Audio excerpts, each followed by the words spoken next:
Srimad Divine Grace, A.C. Bhaktivedanta Swami, Srila Prabhupada ki jai. Grantaraj Srimad Bhagavatam ki jai. Jai Nittai Gaur Premanandi. All glories to the assembled devotees. All glories to the assembled devotees. All glories to the assembled devotees. All glories to Sri Guru and Gaur.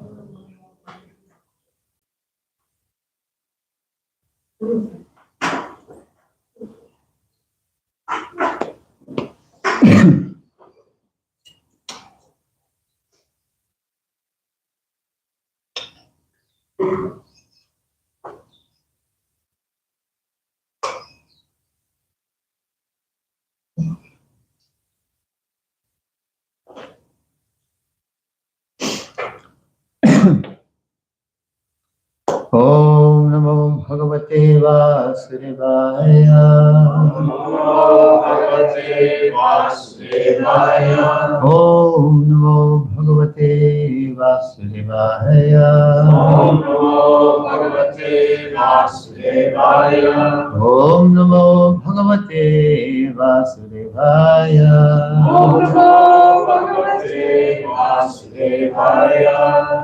O my Lord, Shri Krishna, Son of Vasudeva, O all-pervading personality of Godhead, I offer my respectful obeisances unto you. Reading from the Srimad Bhagavatam, translation and commentary by Srila Prabhupada.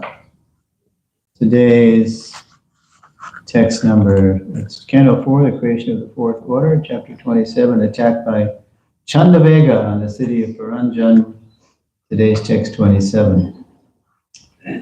Kalakanyo ditavacho, Kalakanyo ditavacho, Kalakanyo ditavacho, Kalakanyo ditavacho, Kalakanyo ditavacho.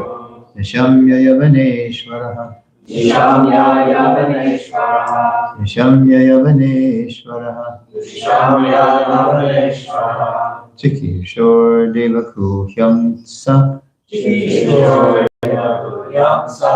Chikishor Devakuhyam Sa, Chikishor Devaguhyam Sa. Sasmitam Tamabhashata, Sasmitam Tamabhashata. Sasmitam Tamabhashata, Sasmitam Tamabhashata.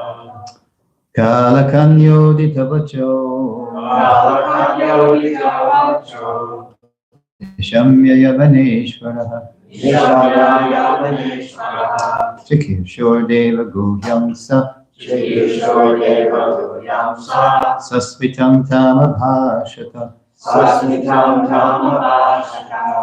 Yeah? Kalakanyo ditavacho, Ishamyaya Vaneshwaraha Shikishor Deva Guyamsa Sasmitam Tamabhashata Shikishor Deva Guyamsa Sasmitam Tamabhashata Kalakanyodita vacho Nishamyaya Vaneshwaraha Kirsho Deva Yamsa Sasmitam Tamabhasata Kalakanyodita vacho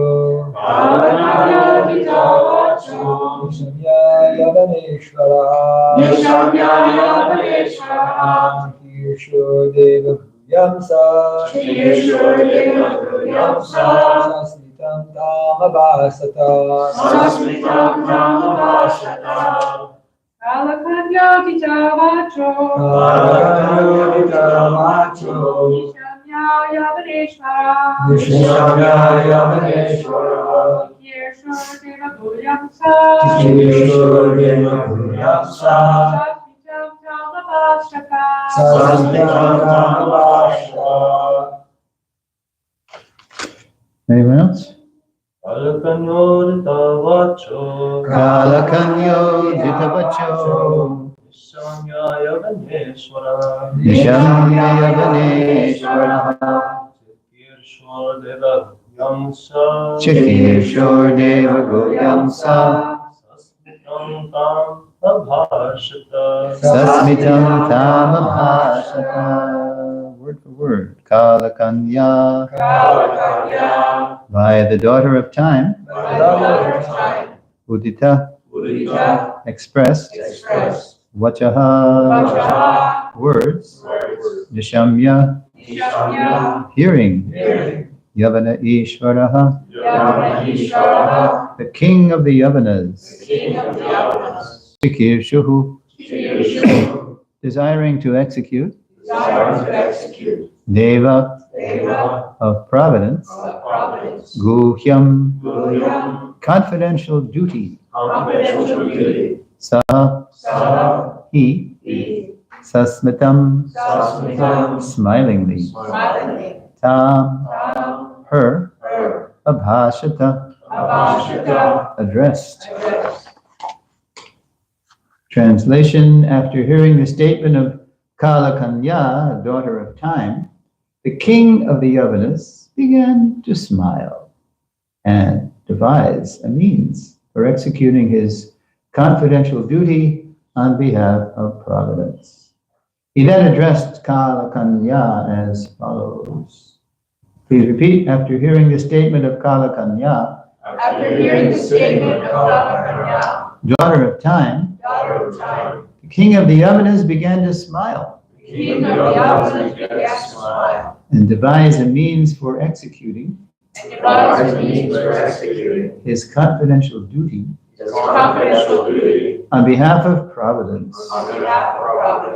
He then addressed Kalakanya as follows. Srila Prabhupada's purport in Chaitanya Chaitamrita Adilila, chapter 5, text 142, it is said, Ekale Ishvara Krishna Arasambhritya Yare Yaiche Nachoi Se Taiche Kare Nritya. Actually, the Supreme Controller is the personality of Godhead, Krishna, and everyone is his servant. Yavanaraj, the king of the Yavanas, was also a servant of Krishna. Consequently, he wanted to execute the purpose of Krishna through the agency of Kalakanya. Although Kalakanya means invalidity or old age, Yavanaraj wanted to serve Krishna by introducing Kalakanya everywhere. Thus, a sane person, by attaining old age, sane and insane are two key words in this purport. Thus, a sane person, by attaining old age, will become fearful of death. Foolish people engage in material activities as if they will live forever. and enjoy material advancement, but actually there is no material advancement. Under illusion, people think that material opulence will save them, but although there has been much advancement in material science, the problems of human society, birth, death, old age, and dis-ease, are still unsolved. Nonetheless, foolish scientists are thinking that they have advanced materially. When Kala Kanya, the invalidity of old age, attacks them, they become fearful of death, fearful of death, if they are sane. Those who are insane simply do not care for death. Nor do they know what is going to happen after death. They are under this wrong impression that after death there is no life. And consequently, they act very irresponsibly in this life and enjoy unrestricted sense gratification. For an intelligent person, the appearance of old age is an impetus to spiritual life. People naturally fear impending death. King of the Yavanas tried to utilize Kala Kanya for this purpose. Om Jnana Dimanandasya Jnananjana Shalakaya Chakshurmilitam Jena Tasmai Shri Gurave Namaha. I was born in the darkness of ignorance, and my spiritual master is kindly opening my eyes with the torch of knowledge. I offer my respectful obeisances unto him. So this verse is following on the heels. It says, after hearing the statement of Kala Kanya, the daughter of time. So the king of the Yavanas is responding to something that Kala Kanya said. So I think we should look at what she said so we know what he's responding to. So 25, 26, Kala Kanya says, what who does not give charity to the customs or injunctions of the scriptures, according to the customs or injunctions of the scriptures, and one who does not accept charity in that way are considered to be in the mode of ignorance. Such persons follow the path of the foolish. Surely they must lament at the end. And yesterday, Kala Kanya continued, O gentle one, I am now present before you to serve you. Please accept me and thus show me mercy. It is a gentleman's greatest duty to be compassionate upon a person who is distressed. So that's what Yavanaraj is responding to. Yeah. So in today's text, notice it says, where is it here? In the Sanskrit. Yes, Sasmitam. Smita. I have a god brother, Smita Krishna. He's the only Swedish sannyasi I'm aware of.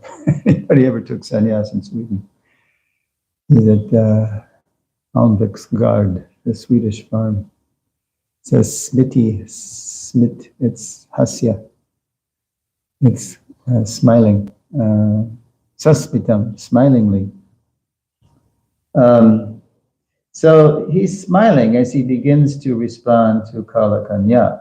Now, interestingly, in his commentary to this verse, Vishwanath Chakravarti Thakur says that Yavanaraj, he's smiling because he knows, even though invalidity, old age, has her own motives, but he knows that he can't refuse Kala Kanya's request. And Vishwanath says, that's why he's smiling. So what? So why? Because he knows that her request is coming ultimately from the Lord. It says here, Deva, of providence. That's the personification of providence is God. It isn't simply destiny. You know, there's always a person behind destiny who's controlling everything. And so what's another name for the Yavanaraj? Bhaya. He's fear personified. Bhaya, fear personified, must engage Kala Kanya, and another name for Kala Kanya is, remember, Jara, old age, invalidity. Sometimes it's hard to keep all these characters straight in the allegory. There's different names. So he must engage her. to fulfill the Lord's purpose. Okay, so Prabhupada begins the purport by quoting Krishnadas Kaviraj Goswami's famous CC verse, Ekale Ishvara Krishna Arasa Bhritya, that he's the controller. Now, that's usually the only line that I quote or remember. So, and Prabhupada doesn't translate it here. He sort of uses it as a takeoff point. But here's the verse. It's in CC. It's Adi 5, 142. It says in the purport. But then it says, Ekale Ishvara Krishna Arasa Bhritya.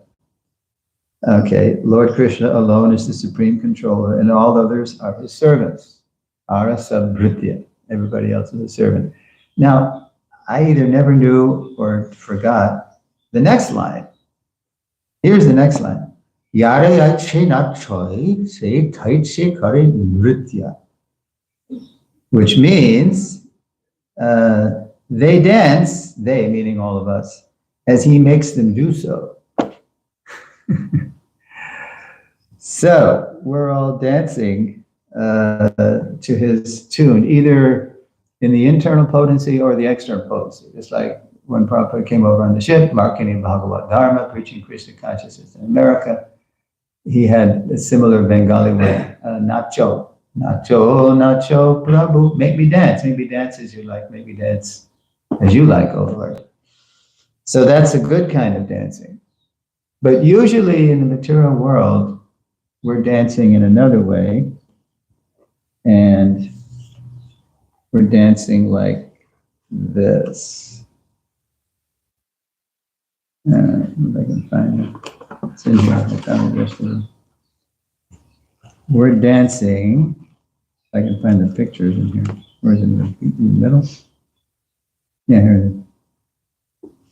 is. Okay. We are dancing.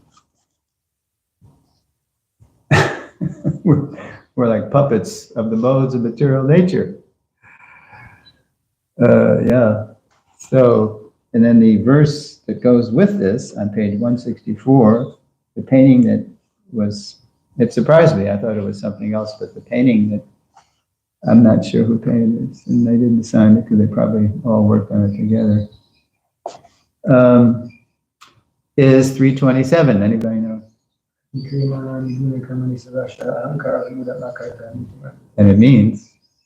Those who are bewildered by their false ego think themselves the doer of activities which are in actuality performed by the three modes of material nature. Yeah, we think we're doing something, and we are. We're by desiring we're doing, but we forfeited that free will. We've given our free will over to Maya, and therefore our choice we forfeited our free will. So we're just dancing according to the modes, and this is how Prabhupada talks about it in the purport. Two persons, one in Krishna consciousness and the other in material consciousness, working on the same level, but they may appear to be doing the same thing. But may appear to be working on the same platform, but there is a wide gulf of difference in their respective positions. It's all about consciousness.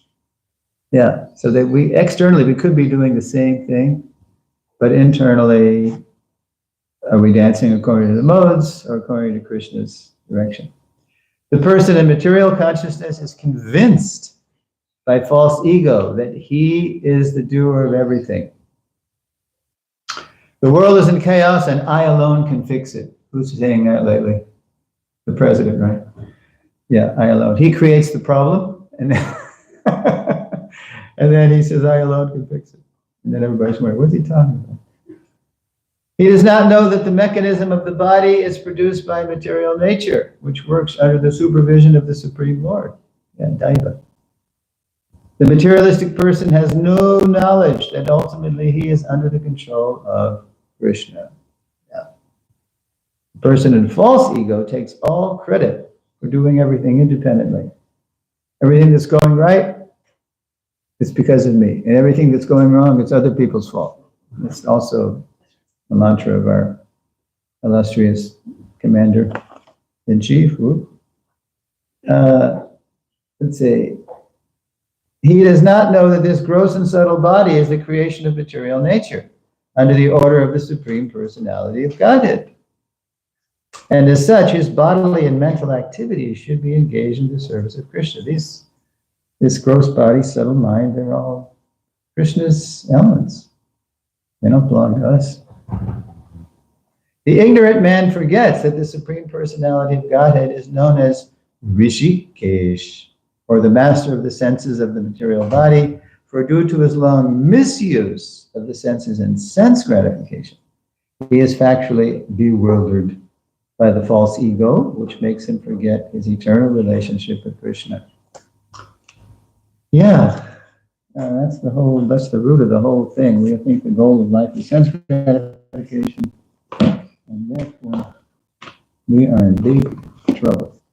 All right, so let's move on from that point. Yeah, Ekale Ishwara Krishna. So we'll all become dancing dogs, Prabhupada like to say. Now, Prabhupada spends much of the purport describing sane and insane attitudes toward death. A sane person, as his body begins to crumble in old age, becomes fearful of death. Thus, invalidity and old age become, quote, an impetus to spiritual life. Okay, so it's like when our Srila Prabhupada, he was trying to, in that last year of his life, even in the beginning of the year, he was trying to improve his health. I mean, basically from late 76 on, it was just like a decline. It was like, and so yeah, that last Mayapur festival, were you there, Sandamini? Yeah. So Prabhupada, he couldn't even come down and give class. He gave one. Yeah. I think, and then small Christian came down. Yeah. So then after the Mayapur festival, they went to Rishikesh because Prabhupada, okay, let's try this.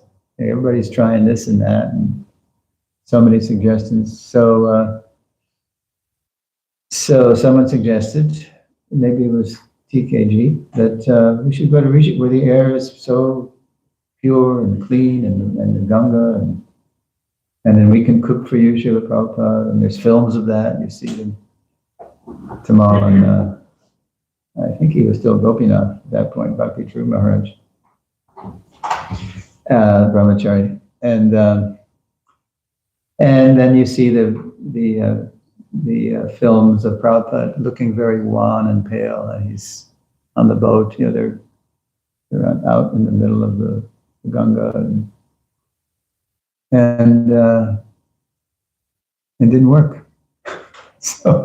So then Prabhupada announced, okay, he told the party, the time has come. He was saying, look, I'm getting the warnings here. My days are numbered. So when Bhakti True tells the story, he said, we were shocked. Prabhupada just, okay, this is it. And we couldn't imagine this. So then they went back to Vrindavan. If my days are numbered, then I must go to Vrindavan.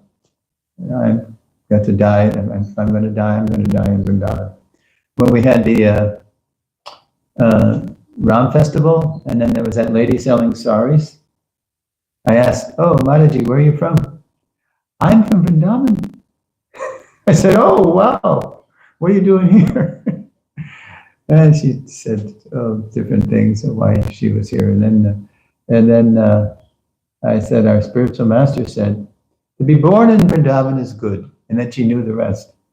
To live there is better. To die there is best. So she said, yes, I know. I have to keep that in mind. I have to remember that when I get really old. So, so Prabhupada, and then he just started to divest himself of his managerial responsibilities and his initiating responsibilities. Yeah, so because he cared about ISKCON. He wanted to make sure that ISKCON would go on, and that it wasn't just a personality cult, and after the big leader leaves, then it all falls apart. No, he wanted to make sure. That's why he said, ask Giriraj Brahmachari, how will this movement go? And then, as Giriraj tells Prabhupada said, organization and intelligence. So, yeah, and then he made a last will and testament, handed over the management to the GBC, and still, and practically Prabhupada was managing right up to the time he left, even though, he did that. So, yeah, he got the warning. And then,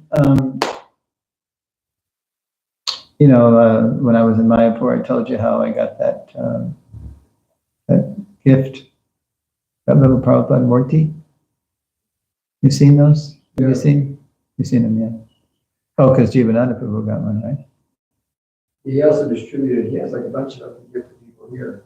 Okay, in Tucson? Maharana, Okay, good. Right. So, so when I was given mine by Madan Mohan Prabhu, really stellar brahmachari, from old-time brahmachari from Moscow, speaks Paka English. He's a disciple of Mukunda Maharaj. So he called me up one day in my room in Mayapur, and he said, Suresvara Prabhu, have you heard of the Gift Prabhupada project?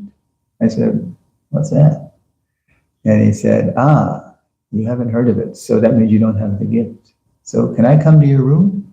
I said, well, it's a real busy day. We got rehearsal, and this. Well, come tonight. So he came. With the stroke of 7, I heard a knock on my door. He was very punctual.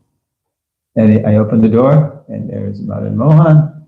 He's got a slight smile on his face, and he's carrying a little box, like I showed you. And so I said, come on in, Prabhu, what's in the box? And he said, Then he started filming him giving me the box, because that's what they're doing to the people that they get the gifts. I mean, we didn't film you because I don't know how to film anyway on my camera. But anyway, he said, so anyway, it's this beautiful gift. And then he started asking me, do you know any people in America that don't have gifts, that might not have heard of this, just like you?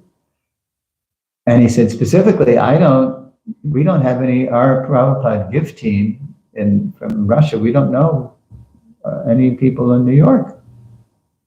I said, really? Well, that's ironic, because Prabhupada started the movement in New York. There's plenty of devotees. I know Satyaraj, I know Hansarupa, the president of the Brooklyn Temple, I know Yogeshwara out on Long Island. He said, okay, well, so when you go back, you got to get those addresses for me. And who else do you know?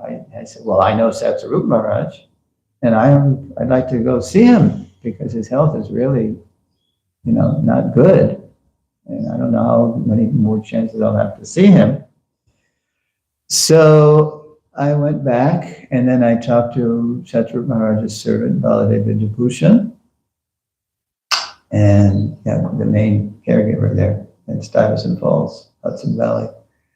And he said, oh, no, I haven't heard. Oh, I said, I heard something, but now I know. Yeah, thanks for telling me what it is. And and I said, look, and this Russian team has funding. They're willing to fly me to New York to personally, because preferably you give it to the person in person, you don't just ship it there.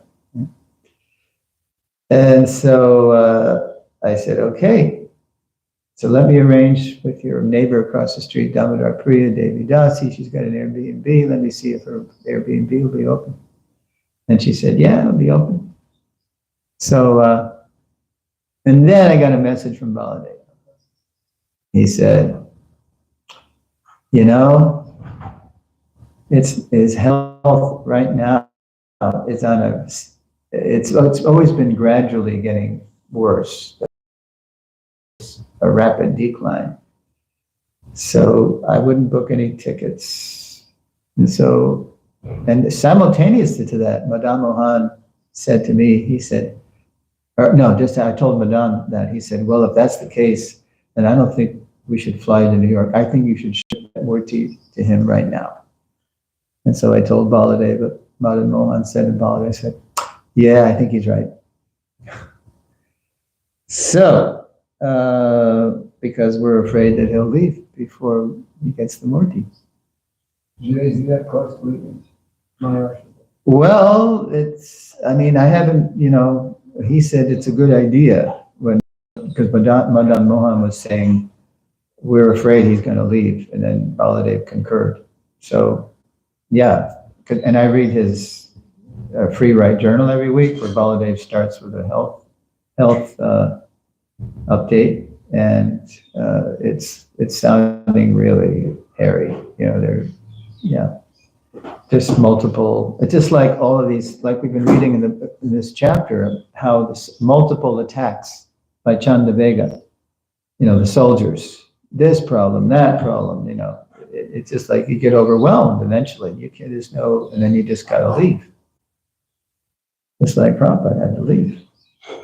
I don't mind your company. I don't want to leave, but you know, this body is useless. Yeah. Yeah. So, yeah, only as an insane person. Okay, let me get to that. So so a sane person, he can see the warning signs, and he's making preparations because he understands there's life after death. It's not just the whole thing. So he's preparing to leave. And by contrast, Prabhupada describes that though, quote, those who are insane simply do not care for death. So, nor do they know what is going to happen after death. They are under the wrong impression that after death there is no life, and consequently they act very irresponsibly in this life and enjoy unrestricted sense gratification. It's the old eat, drink, and be merry, for tomorrow we may die philosophy. In other words, die not for the afterlife, but it'll be all finished. Let's party while we can, right? Life is short, party naked, the t-shirt. So, now that's interesting how Prabhupada is saying that in this purport. They act very irresponsibly. I'm listening right now in my early morning, listening to Prabhupada, you know, his walks and talks and classes and addresses. I'm up to May 75. Prabhupada's in Melbourne, Australia. And he's talking to a sociology professor who's fascinated by the devotees. He just can't imagine how Westerners have taken to this, you know, foreign path. This is down on the night, and this foreign path, and he's really fascinated by the fact that they're following regulative principles, right? Because they've just come out of the 60s and the 70s, and if it feels good, do it. And so, yeah, so he's telling this to Prabhupada, and he's a very, you know, learned guy, and he's talking to Prabhupada. And and then Prabhupada just gets right into it. He says, well, of course they're following regulative principles because they understand that human life is not meant simply to exploit the senses. It's meant for tapasya and sense control and for meditation on God. So you can go to God. And so, and if you don't believe that, then there's two animals. He asked the professor, do you know the two animals, what they do if they can't face death? The ostrich. Puts his hand in his neck. Yes, and then there's another animal Prabhupada mentioned. The rabbit. You know, he just closes his eyes. So the ostrich or the rabbit. Therefore, we control the senses, the mind, and the intelligence to realize higher things, that there's a higher purpose in life. And so then Prabhupada said, so therefore even though these, my young students, they haven't, they were raised just to, have illicit sex, intoxication, eat meat, and gamble, and this kind of stuff. Now, because they're tasting, they're actually getting a higher sense, a higher reality, they're following these principles. So then, whenever Prabhupada would talk to journalists or professors, whoever they were, he was going for their soul. He wasn't just, thinking of them as a journalist or a professor. So what are you going to do? Could you follow these principles too? And so the man said, well, I could never. What do you mean by illicit sex? So Prabhupada said, well, he started with the broad definition, no sex outside of marriage. And then he went right to, finally he got to only for procreation, to bring a soul into the world, to raise the soul in God consciousness. So the professor just starts speaking about the glories of illicit sex. No, I like sex. It feels good.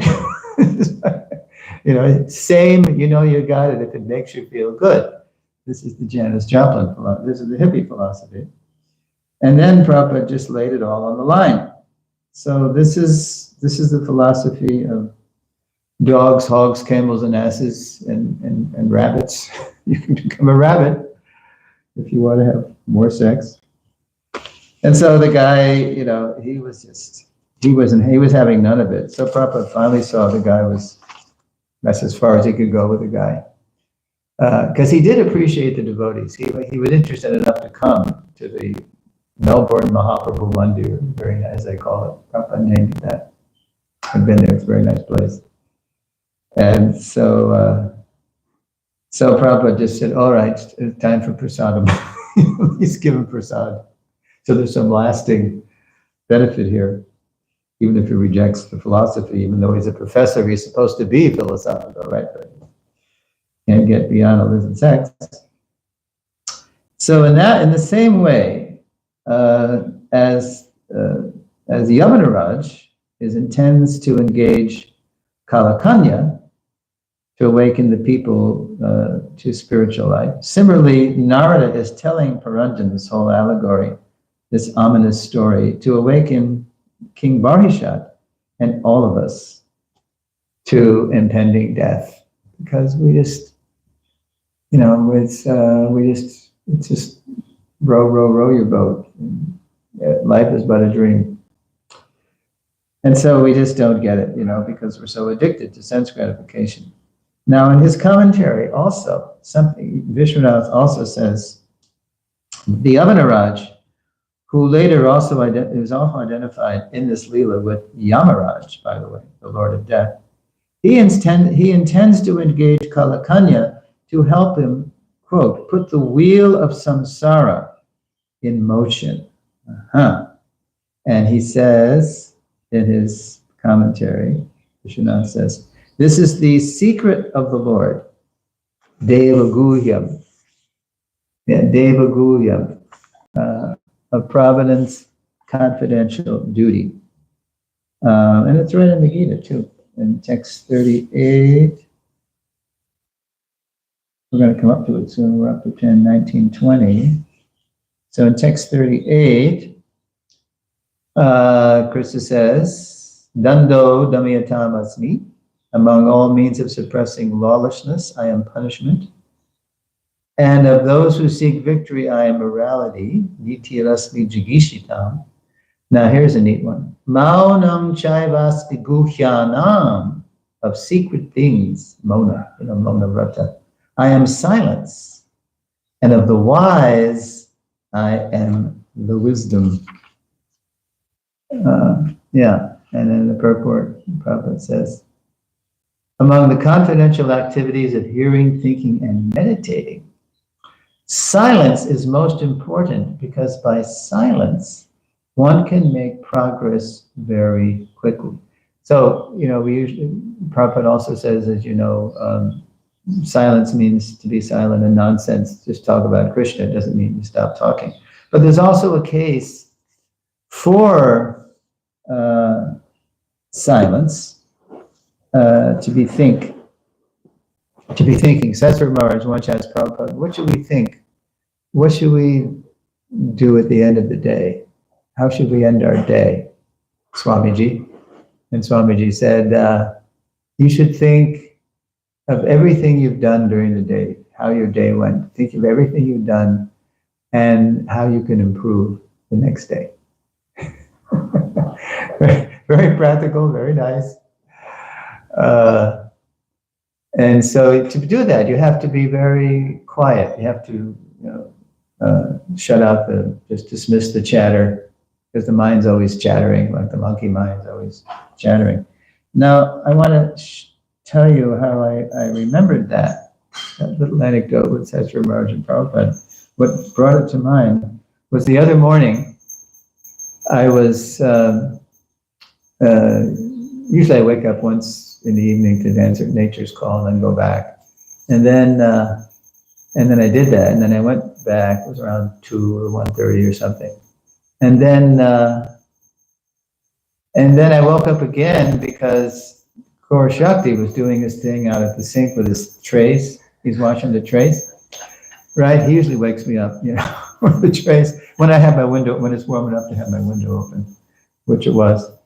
So, and then he stopped the trays, and then it was completely, I don't remember it ever being that silent around here. There's always something from First Avenue or something, but it was completely silent. And without that external chatter of the traffic or the internal chatter of the mind, it was just like me and that silence. And in that silence, everything else was stripped away. It was just like, and it was Brahma Muhurta. I mean, it was coming, so that sacred hours when it's all about meditating on Krishna's names and just really being fixed in the reality of where we are in this material world. So it was very sobering. It was like, oh my God, it's completely silent, and this body's going to be 79 next December, and I got to get serious. And this is what life's all about. It's meant for a higher purpose. Otherwise, I'm just like this professor in Melbourne. So, Maunam Shaivasmi Guhyanam, of secret things, of silence. Okay, I'm going to read the verse again. And if you do have any questions or comments, please raise your hand. After hearing the statement of Kalakanya, daughter of time, the king of the Yavanas began to smile and devise a means for executing his confidential duty on behalf of Providence. He then addressed Kalakanya as follows, and that's what we're going to talk about. Yes, Sandamini. You were talking about destiny and fate, and ultimately, of course, we know it's Krishna. So why is it that it's easy to think if something good happens, boy, that was, or Krishna just came in the nick of time. That is so wonderful. Krishna did this and Krishna did that. But then when some bad things happen, then we tend not to, we just blame others and curse ourselves and the government or the. And we don't want to take responsibility for everything that happens. We don't want to take responsibility. We want to blame it. That's why. And the king of blamers is our blamer in chief, and it's sitting in the oval. We can't follow that. We got to take responsibility for our. And Prabhupada talks about this. A good answer to that question is right in the Gita, right in the introduction to the Gita. That of the 5 topics of the Gita, there's only one that you can do something about. It's your destiny. You can change your destiny if you get right with God. If you choose Krishna. Otherwise, we're just choosing the modes, and then we're going to just change from one cell to another. Yeah. And it's all about human life. is a life of responsibility, and Prabhupada says, because we think the goal of life is sense gratification, we act very irresponsibly. And then we have to pay for that. We might forfeit the human form of life. We might become a rabbit or an ostrich or a dog. All right? All right. Yes, Kirtaneshwar. Thank you, Prabhu. Krishna consciousness is fun and all. It's so nice to chant and to take prasadam and to do service. And, you have a nice life. We live a good life. We have, we feel like we're doing something good. But when we really, at least when I really look down in my heart, it's a really bad prognosis. It ain't looking good. And, we're talking about preparing for death, but then it seems like, okay, we're trying to prepare, but it's like being out in the middle of the desert with an imminent nuclear attack, trying to find shelter under a cactus. It ain't looking good. So how are we supposed to understand that we're trying to prepare, we're doing all these things, but it's kind of like we're like, we're getting under the table for an atomic blast or something, because we don't feel like we're ready to actually face death and be Krishna conscious. We feel like we're full of anarthas. Deep down, there's so many material desires and so much envy and anger and hatred and all these terrible anarthas. So what do we do? Okay, well, the good news is that as you get older, you start realizing these things. It's harder to realize when you're younger, even if you're hearing, because this is, you guys' senses are Out of control. no, you're trying to be devotees, so you follow the regulative principles. We understand, it's good. but it's kind of still a little theoretical. But you start feeling it more. Just ask your Guru Maharaj. I mean, my God. No. Yeah, I think that's why I had that sobering moment. When it was silent. I was in my bed, and wow, silence.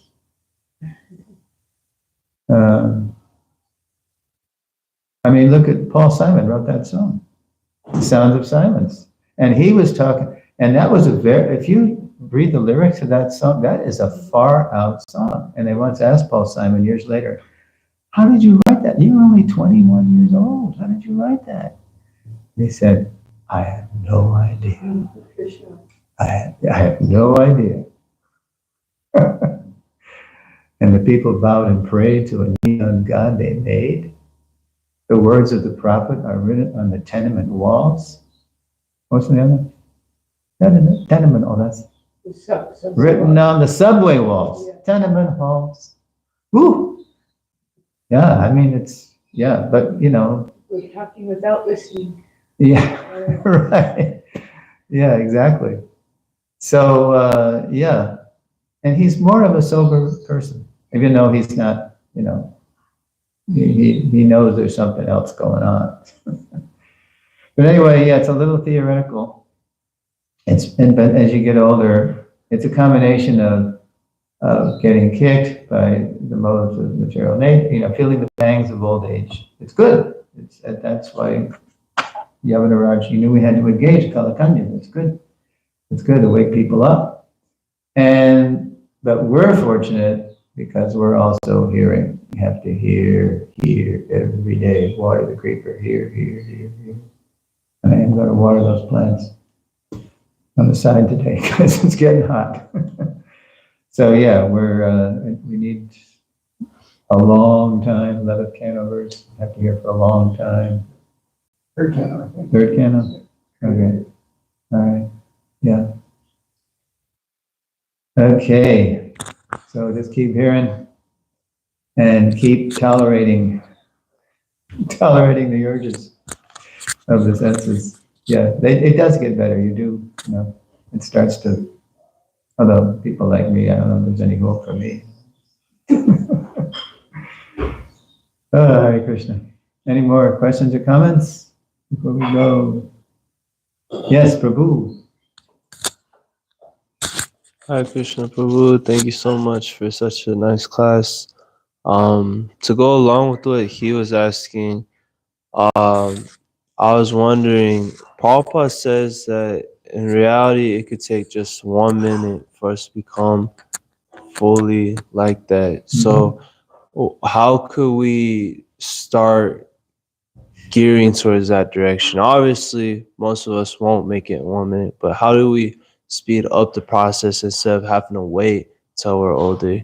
Okay, that's that. 272. That's the last group. Hearing.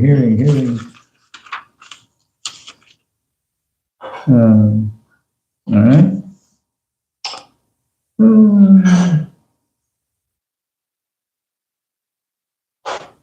Where is it?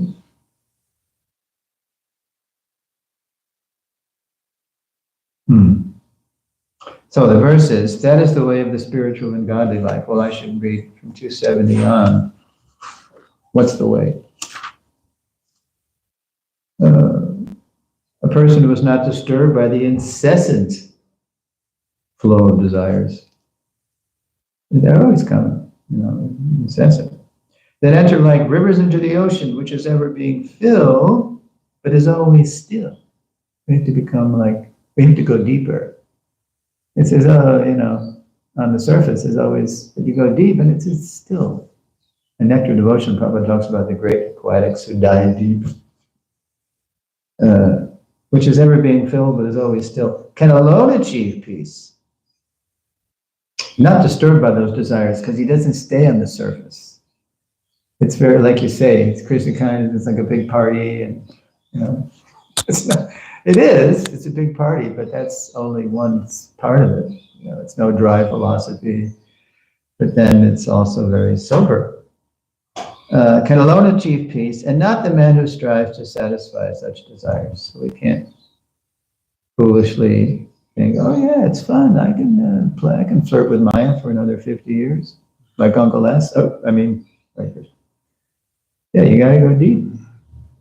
And then he says, a person who has given up all desires for sense gratification, who lives free from desires, who has given up all sense of proprietorship and is devoid of false ego, he alone can attain real peace. So that's a little, it's more advanced, not just tolerating it, but he's actually, completely given up. I remember when Radhanath Brahmachari took sannyas, when Kirtananda Maharaj gave Radhanath sannyas, he said, you're ready for sannyas.